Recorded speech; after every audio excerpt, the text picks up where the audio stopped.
Stephen Roberts woke up on a bright sunny morning. "Oh good," he said. "It's Saturday and I don't have to go to school. I can spend all day watching cartoons and making things out of cardboard boxes." He went downstairs and switched on the TV. His mother called from the other room. "Why don't you put on BBC Two? There's a programme about how to make cartoons." "Oh no, not BBC Two, that's boring," said Stephen.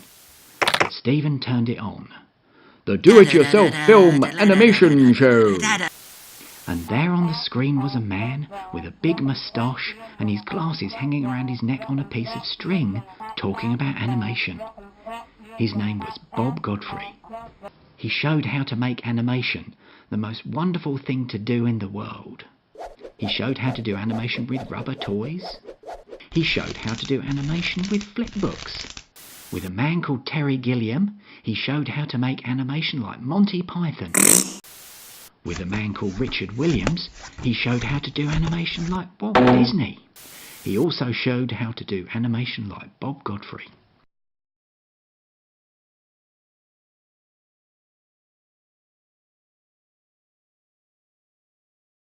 Bob said that what a proper animator needs is a Super 8 cine camera with single frame release.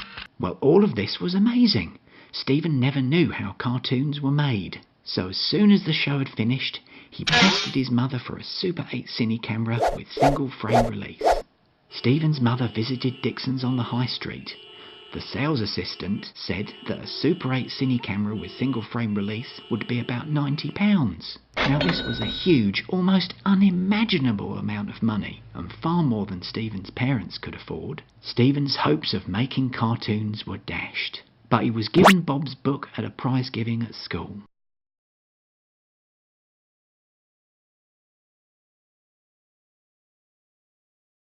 Stephen coloured all the pictures in and started doing flip books in the back of his exercise books. Stephen would always go to the cinema to see any animated films when they were released. He did this in secret because if his classmates found out, he would never live it down. Although other interests came and went, Bob Godfrey always seemed to be at his shoulder, reminding him about animation. Finally, Stephen got to try some animation when he was doing a foundation course in art. He bought a cheap Russian second-hand Standard 8 camera with single frame release and he did some animation. But his head had been filled with being an artist. He wanted to be a painter, a printmaker or a sculptor. Stephen started a fine art course at art college and looked deep within his soul and found there was nothing there. So after 2 weeks he dropped out. When his mum came to pick him up, she handed him the local newspaper. In it was a job advert that said, "Wanted, college dropout to work in animation studio." Well, this was amazing. Stephen applied for the job and got it. The job involved sitting at a kitchen table and painting cartoon characters on sheets of plastic. The two people he worked for knew Bob Godfrey and had been taught by him at college. Stephen decided he wanted to be taught by Bob Godfrey as well. So he applied for the animation course at the art college at Farnham where Bob Godfrey taught, and he got in. Finally, Stephen got to meet Bob Godfrey and got him to sign his book. Bob was much older than on the telly, and now he wore his glasses rather than having them on a piece of string around his neck. Stephen changed his name to Steve and settled down to learning to be an animator. Bob Godfrey taught all the students valuable lessons like tax evasion, how to avoid drawing too much, and how to make anything funny, how to do key positions with nothing in between and how to go to the pub, how to hate Margaret Thatcher, and how to use a peg bar. One student was too mean to buy a peg bar and animated by lining up the pages one to the next. Bob made the joke, "I know a student who animates with no peg bar. How does he animate?" "Terrible!" When looking at one of the students' animations, Bob said, "Where did you learn to do lip sync?" "Steve Roberts showed me," Bob replied. Talk about the blind leading the blind. When Steve made his final film, it was about a love affair between Ronald Reagan and Maggie Thatcher. Bob loved the film so much he gave Steve some money to finish it. Bob also gave Steve his first job when he left college. Bob's studio was based in London's fashionable Covent Garden and was easy to find because it had an effigy of Margaret Thatcher hanging from the top window. Bob's studio had lots of signs and posters and knickknacks and pictures on the walls. as well as 2 BAFTAs and an Oscar that were kept above the sink with the tea bags. While Steve worked at Bob's studio, Bob received an MBE from the Queen. The Queen asked Bob, "Oh, well, what do you do?" "I'm an animator, ma'am." "Oh, so you're what an animator looks like." Apparently the Queen had said exactly the same thing to Bob 10 years before at a garden party. He came back from the palace in his smart suit and his medal on display. Later, on the way to celebrate Bob's medal in the pub, we passed Richard Williams's animation studio on Soho Square. Bob gave him a respectful salute.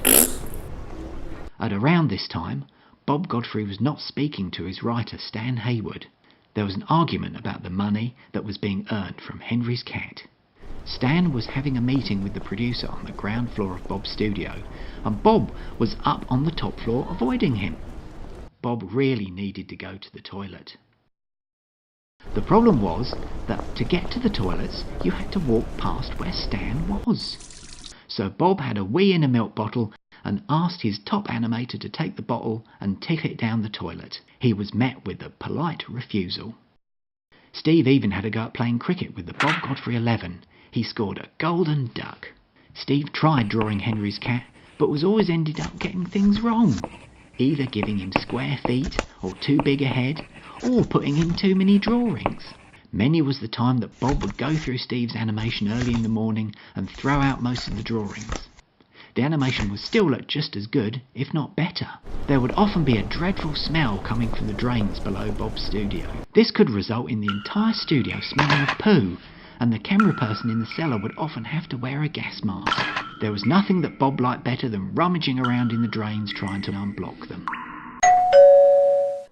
Bob would often be visited by celebrities from stage, screen and labels. Oh, hello, say, Bob. Have you got any work going? Any voiceovers? Bob, could you spell us a £4 for a cappuccino? Bob was always pleased to see them. Steve moved on to work at other studios, including feature films for Disney and Warner Brothers, and one that had a strange frog in it. Bob's studio in Covent Garden was closed and reopened as a reasonably priced shoe shop. In the meantime, Bob's studio opened up in the up-and-coming King's Cross area. After 3 years working on feature films, Steve was laid off. His first job back in Civvy Street was at Bob's studio, and it felt like a breath of fresh air after the restrictions of working for Hollywood. Although it might have been the newly fitted air conditioning, Steve was always impressed by Bob's modern attitude to animation and media and how he always had a project on the go. Later, Steve started teaching and would often consult Bob on how to do various things. Steve now teaches all his students valuable lessons like tax evasion, how to avoid drawing too much and how to make anything funny, how to do key positions with nothing in between and how to go to the pub, how to hate David Cameron and how to use a peg bar.